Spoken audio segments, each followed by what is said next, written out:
So you heard a beat on YouTube and you're thinking about nabbing that beat without permission to use that beat. So in this video, I'm going to share 5 reasons why you might consider not doing this. So the very first thing, legal copyright infringement.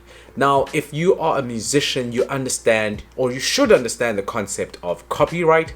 Basically, when intellectual property is created, there are permissions that are required for other people to use it for their own purposes. So if you take a beat from a YouTube video and then add your lyrics, or you sing on top of it without explicit leasing permission or without requesting permission, then you are infringing on that person's copyright. This may have issues as you technically are not allowed to make money from this music. So why would you want to set up a career in music where you can't generate money from the music you're making?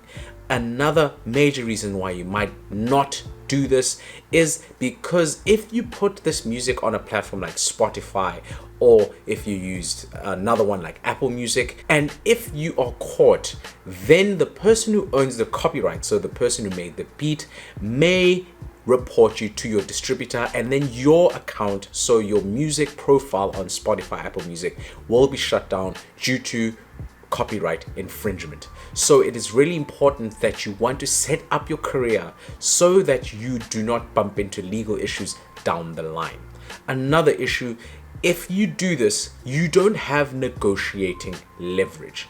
For example, if your track blows up and a record label comes to you and wants to sign you particularly for that song, then they have to know that actually this beat does not belong to you, and they have to negotiate with the beat owner.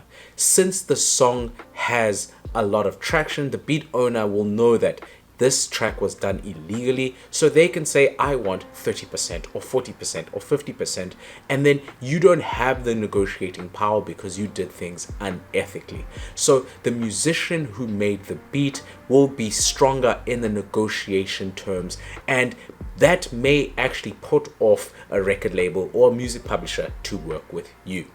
Moving on to the next reason why you don't want to do this.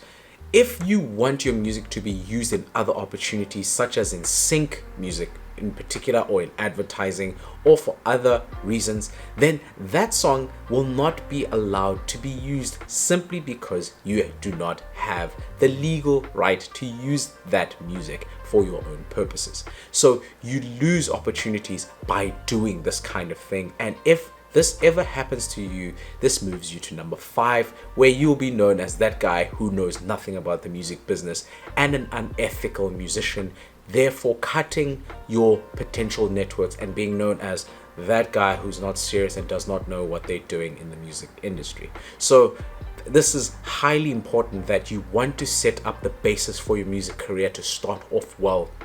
Get the licenses legally.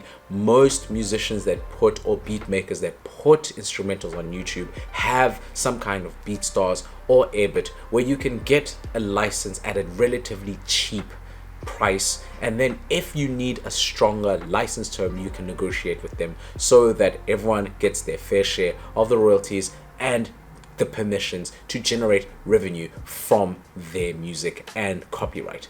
If you found this information useful, head over to my blog where I share other information for musicians, and don't forget to subscribe to this channel. Until next time.